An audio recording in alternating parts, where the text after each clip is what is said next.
Welcome back friends to the GS platform YouTube channel. दोस्तों आज है 12 मार्च और 12 मार्च की करंट अफेयर में जितने भी इंपॉर्टेंट क्वेश्चन बनेंगे इस वीडियो में हम लोग देखेंगे।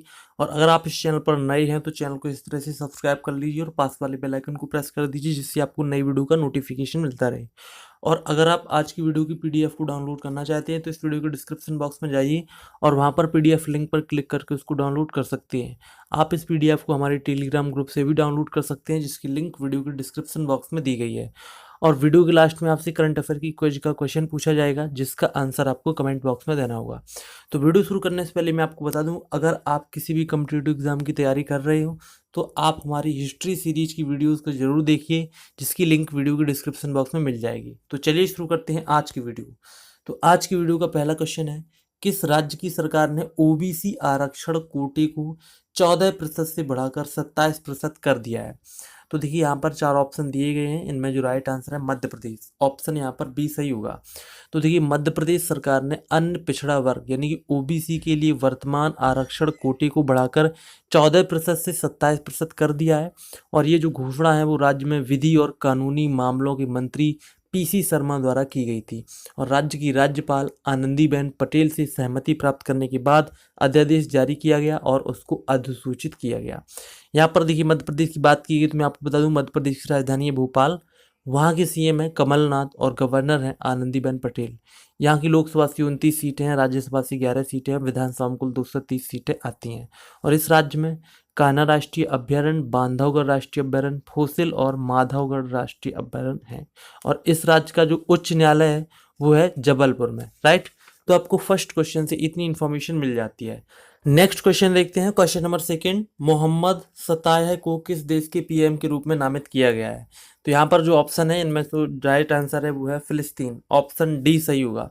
तो देखिए फिलिस्तीनी प्राधिकरण के अध्यक्ष महमूद अब्बास द्वारा मोहम्मद सतियह को फिलिस्तीनी प्रधानमंत्री के रूप में हाल ही में नामित किया गया है। इससे पहले देखिए रामी अल हमदल ने राष्ट्रपति के महमूद अब्बास के पद के इस्तीफा देने के बाद ये पद खाली हो गया था। और अब यहाँ पर मैं आपको बताना चाहूँगा कि मोहम्मद सतायह को उस देश के पीएम के रूप में नामित किया गया है। यहाँ पर देखिए फिलिस्तीन की बात की गई है तो आपको पता होना चाहिए फिलिस्तीन देश की जो राजधानी है वो है रामल्ला और ये एशिया महाद्वीप का देश है। राइट, तो आपका सेकंड क्वेश्चन कंप्लीट हुआ। नेक्स्ट क्वेश्चन देखते हैं, question number third, Finland boxing tournament में भारत ने कितने स्वर्ण पदक जीते हैं? तो इसका आंसर हो जाएगा एक स्वर्ण, ऑप्शन यहाँ पर एक सही हो जाएगा। तो देखिए कविंदर सिंह बिष्ट ने कुल 56 केजी कैटेगरी में स्वर्ण पदक जीता है, जबकि 60 किलोग्राम कैटेगरी में शिव थापा और 3 अन्य ने भी अन्य पदक जीते हैं। तो ओवरऑल इसमें भारत को 1 स्वर्ण और 4 रजत पदक मिले हैं। और इसमें देखिए कविंदर सिंह बिष्ट ने 56 किलोग्राम की इस टूर्नामेंट में राष्ट्रमंडल खेलों के कांस्य पदक विजेता हुसामुद्दीन को हराया है। और रजत पदक के साथ 3 बार के एशियाई पदक विजेता शिव थापा, गोविंद साहनी और राष्ट्रमंडल खेलों के कांस्य पदक विजेता मोहम्मद हुसामुद्दीन और दिनेश डागवर इसमें शामिल थे। और इसमें जो स्वर्ण पदक जीता है वो जीता है कविंदर सिंह बिष्ट ने। ठीक है, और यहाँ पर देखिए फिनलैंड की बात करें तो देखिए फिनलैंड देश की जो राजधानी है वो है हेलसिंकी और वहाँ की मुद्रा है यूरो। ठीक है, तो आपका थर्ड क्वेश्चन कंप्लीट हुआ। नेक्स्ट क्वेश्चन देखते हैं, क्वेश्चन नंबर 4, हाल ही में सीआईएसएफ ने किस क्रम का अपना स्थापना दिवस मनाया है? तो इसका आंसर हो जाएगा 50वां स्थापना दिवस, ऑप्शन बी सही होगा। तो देखिए हाल ही में प्रधानमंत्री नरेंद्र मोदी ने उत्तर प्रदेश के गाजियाबाद में स्थित इंदिरापुरम में केंद्रीय औद्योगिक सुरक्षा बल यानी कि सीआईएसएफ के 50वें स्थापना दिवस समारोह में उन्होंने भाग लिया है। और मैं आपको बता दूं कि उन्होंने शहीद स्मारक पर पुष्प अर्पित किए और आगंतुक पुस्तिका पर भी हस्ताक्षर किए। बात करें सीआईएसएफ की तो देखिए सीआईएसएफ पूरी भारत में स्थित 300 औद्योगिक इकाइयों, सरकारी अवसंरचना परियोजनाओं, केंद्रों और प्रतिष्ठानों को सुरक्षा प्रदान करता है। और केंद्रीय औद्योगिक सुरक्षा बल यानी कि सीआईएसएफ की स्थापना 10 मार्च सन 1969 को 2800 कर्मियों के साथ भारतीय संसद अधिनियम के तहत की गई थी। और 15 जून सन 1983 को पारित एक अन्य संसद अधिनियम द्वारा सीआईएसएफ को बाद में एक भारत के गणराज्य के एक सशस्त्र बल के रूप में नामित किया गया। और ये प्रत्यक्ष रूप से केंद्रीय गृह मंत्रालय के अधीन है और इसका जो मुख्यालय है वो नई दिल्ली में है। ठीक है, तो ध्यान रखेंगे सीआईएसएफ ने हाल ही में अपना 50वां स्थापना दिवस मनाया, तो ऑप्शन बी सही होगा। नेक्स्ट क्वेश्चन देखते हैं, क्वेश्चन नंबर 5, हाल ही में गोल्डन पीकॉक अवार्ड 2019 से किसे सम्मानित किया गया? तो इसका आंसर हो जाएगा एसीक्यू जनरल इंश्योरेंस, यानी कि एको जनरल इंश्योरेंस, ऑप्शन सी सही होगा। तो देखिए एको जनरल इंश्योरेंस को दुबई में आयोजित एक समारोह के दौरान प्रासंगिक माइक्रो इंश्योरेंस उत्पाद ओला राइड इंश्योरेंस के लिए प्रतिष्ठित golden peacock innovative product award 2019 से उनको सम्मानित किया गया है। और एको ने मार्च 2018 में अपने तरह की पहली परिवर्तनवादी उत्पाद ओला राइड इंश्योरेंस को भारतीय बाजार में पेश किया था। और ये जो पुरस्कार हैं वो प्रतिवर्ष दिए जाते हैं और व्यवसाय के प्रत्येक क्षेत्र में समग्र सुधार को ये प्रदर्शित करते हैं। और मैं आपको बता दूं कि सन 1991 में भारत के इंस्टीट्यूट ऑफ डायरेक्टर्स आईयूडी द्वारा स्थापित गोल्डन पीकॉक अवार्ड को अब दुनिया भर में कॉरपोरेट उत्कृष्टता का एक मानदंड माना जाता है। ठीक है, तो ध्यान रखेंगे गोल्डन पीकॉक अवार्ड 2019 एको जनरल इंश्योरेंस को मिला है, तो ऑप्शन सी सही होगा। ठीक है, नेक्स्ट क्वेश्चन देखते हैं, क्वेश्चन नंबर 6। राष्ट्रीय अपराध रिकॉर्ड ब्यूरो यानी कि एनसीआरबी, एनसीआरबी का फुल फॉर्म होता है नेशनल क्राइम रिकॉर्ड ब्यूरो। ठीक है, तो एनसीआरबी ने हाल ही में अपना किस क्रम का स्थापना दिवस मनाया है? तो इसका आंसर हो जाएगा 34वां, ऑप्शन बी सही होगा।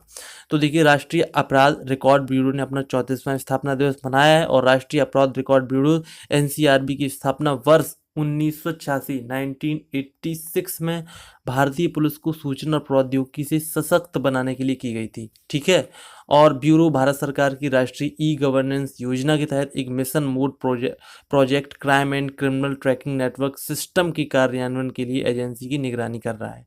और एनसीआरबी अपराध मामलों, दुर्घटनाओं, आत्महत्याओं और नीतिगत मामलों और अनुसंधान के लिए कारावास पर जानकारी के प्रामाणिक स्रोत की एक नोडल एजेंसी है। और एनसीआरबी भारतीय पुलिस अधिकारियों के साथ साथ विदेशी पुलिस अधिकारियों के लिए सूचना प्रौद्योगिकी यानी कि आईटी और फिंगरप्रिंट में विज्ञान में प्रशिक्षण भी प्रदान करता है। ठीक है, तो राष्ट्रीय अपराध रिकॉर्ड ब्यूरो ने अपना हाल ही में 34वां स्थापना दिवस मनाया है, तो ऑप्शन बी सही होगा। नेक्स्ट क्वेश्चन देखते हैं, क्वेश्चन नंबर 7। 16 वर्षीय पी इनियोन भारत के किस क्रम के शतरंज ग्रैंड मास्टर बन गए हैं? तो यहाँ पर जो ऑप्शन है इनमें जो राइट आंसर है 61वें, ऑप्शन बी सही होगा।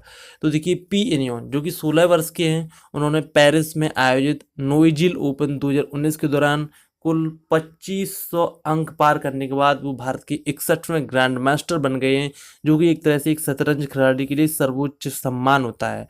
और इयोन ने इस टूर्नामेंट में 18 अंकों की बढ़त के साथ रजत पदक भी जीता और उनकी जो कुल रेटिंग वो हो गई है 2513। मैं आपको बता दूं कि जो ग्रैंड मास्टर होता है यानी कि जीएम, वो विश्व शतरंज संगठन FIDE द्वारा शतरंज खिलाड़ियों को प्रदान की जाने वाली एक उपाधि होती है। ठीक है, नेक्स्ट क्वेश्चन देखते हैं, क्वेश्चन नंबर 8। भारत की 17वीं लोकसभा के चुनाव कितने चरणों में संपन्न होगी? तो इसका आंसर हो जाएगा 7 चरण, ऑप्शन सी सही होगा। तो देखिए मुख्य चुनाव आयुक्त सुनील अरोड़ा ने हाल ही में घोषणा की है कि भारत की 17वीं लोकसभा के चुनाव इस वर्ष 11 अप्रैल से शुरू हो जाएंगे और इस दौरान आंध्र प्रदेश, अरुणाचल प्रदेश, ओडिशा और सिक्किम राज्यों में विधानसभा के साथ साथ आम चुनाव संपन्न होंगे। ठीक है, यानी कि आम चुनाव और विधानसभा चुनाव इन राज्यों में साथ साथ होंगी और चुनाव की घोषणा के साथ ही पूरे देश में आदर्श आचार संहिता भी लागू हो गई है। और मैं आपको बता दूं कि 29 राज्यों और 7 केंद्र शासित प्रदेशों की 90 करोड़ मतदाता 11 अप्रैल से 19 मई 2019 तक 7 चरणों में लोकसभा के 543 सदस्यों का चुनाव करेंगे और मतगणना 23 मई को होगी। ठीक है, तो ये आपका 8th क्वेश्चन कंप्लीट हुआ। नेक्स्ट क्वेश्चन देखते हैं, question number 9। Korea Exim bank ने विशाखापट्टनम मेट्रो रेल परियोजना के लिए कितने रुपए का ऋण देने का फैसला किया है? तो इसका आंसर हो जाएगा 4100 करोड़ रुपए, ऑप्शन ए सही होगा। तो देखिए कोरिया एक्जिम बैंक ने विशाखापट्टनम मेट्रो रेल परियोजना के लिए 4100 करोड़ रुपए का ऋण देने का फैसला किया है और राज्य सरकार ने इससे पहले इस संबंध में एक प्रस्ताव केंद्र सरकार को भेजा था, जिसे आगे चलकर कोरिया एक्जिम बैंक को भेज दिया गया था और अब ये समझौता हो चुका है और ऋण देने का फैसला किया जा चुका है। यहाँ पर मैं आपको बता दूं कि कोरिया एक्जिम बैंक का जो मुख्यालय है वो है सियोल में और उसकी स्थापना सन 1976 में हुई थी और इसके अध्यक्ष हैं सुंग यू योन। ठीक है, तो ये आपका 9th क्वेश्चन कंप्लीट हुआ। नेक्स्ट क्वेश्चन देखते हैं, क्वेश्चन नंबर 10। हाल ही में भारत और जापान ने औपचारिक अंतरिक्ष वार्ता कहाँ आयोजित की है? तो इसका आंसर हो जाएगा नई दिल्ली, ऑप्शन सी सही होगा।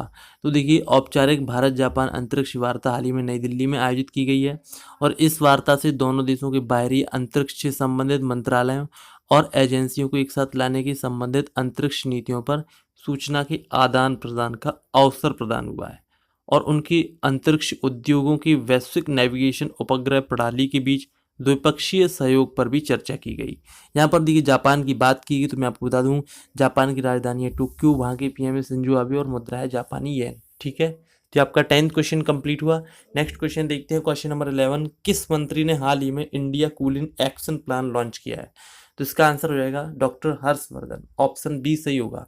तो देखिए केंद्रीय पर्यावरण, वन और जलवायु परिवर्तन मंत्री डॉक्टर हर्षवर्धन ने हाल ही में नई दिल्ली में आयोजित एक समारोह में India cooling action plan ICAP जारी किया है। और इंडिया कूलिंग एक्शन प्लान का उद्देश्य पर्यावरण और आर्थिक सामाजिक लाभों को हासिल करने के लिए कार्यों में तालमेल का प्रयास करना है।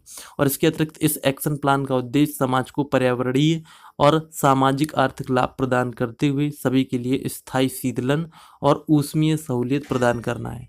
और ये प्लान अगले 20 वर्षों तक सभी क्षेत्रों में शीतलता से संबंधित आवश्यकताओं की जुड़ी मांग को पूरा करेगा। ठीक है, तो ये आपका क्वेश्चन कंप्लीट हुआ। नेक्स्ट क्वेश्चन देखते हैं, क्वेश्चन नंबर 12, भारत अफ्रीका की परियोजना साझेदारी पर 14वीं CII एग्जिम बैंक कॉन्क्लेव कहाँ आयोजित होगी?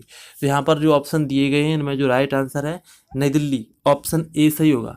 तो देखिए वाणिज्य और उद्योग मंत्रालय नई दिल्ली में भारतीय उद्योग परिसंघ और एग्जिम बैंक ऑफ इंडिया के सहयोग से भारत अफ्रीका परियोजना की साझेदारी पर 14वें CII एग्जिम बैंक कॉन्क्लेव का इसमें आयोजन करेगा। और ये आयोजन भारत अफ्रीका आर्थिक और व्यापारिक संबंधों को गहरा करने के लिए किया जाएगा। ठीक है, मैं आपको बता दूं कि CII एग्जिम बैंक वार्षिक कॉन्क्लेव 2005 में पहली बार आयोजित किया गया था और इस बार ये नई दिल्ली में आयोजित किया जाएगा। ठीक है, तो ऑप्शन ए सही होगा।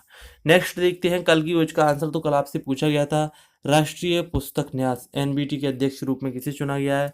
तो इसका आंसर हो जाएगा गोविंद प्रसाद शर्मा, ऑप्शन ए सही होगा। और आज की कुछ का सवाल है, अंतर्राष्ट्रीय क्रिकेट में 500 छक्के लगाने वाले पहले बल्लेबाज कौन बने? यहाँ पर देखिए 4 ऑप्शन है, option A Rohit Sharma, option B Glenn Maxwell, option C Chris Gayle या फिर इनमें से कोई नहीं। तो अगर आपको इसका आंसर आता है तो वीडियो कमेंट बॉक्स में जाइए और इसका आंसर अवश्य दीजिए। और अगर आपको वीडियो पसंद आए तो प्लीज़ वीडियो को लाइक करें और लाइक करने के बाद शेयर करें। साथ ही साथ अगर आपने टेलीग्राम ग्रुप को ज्वाइन नहीं किया तो वीडियो डिस्क्रिप्शन बॉक्स में जाकर उसको आप ज्वाइन कर सकते हैं। साथ ही साथ अगर आपने हिस्ट्री की इस वीडियो को नहीं देखा है तो एंड स्क्रीन में जाकर आप इसको देख सकते हैं, जिससे कि आपको काफ़ी इन्फॉर्मेशन मिल जाएगी। तो मिलते हैं नेक्स्ट वीडियो में, तब तक के लिए नमस्कार।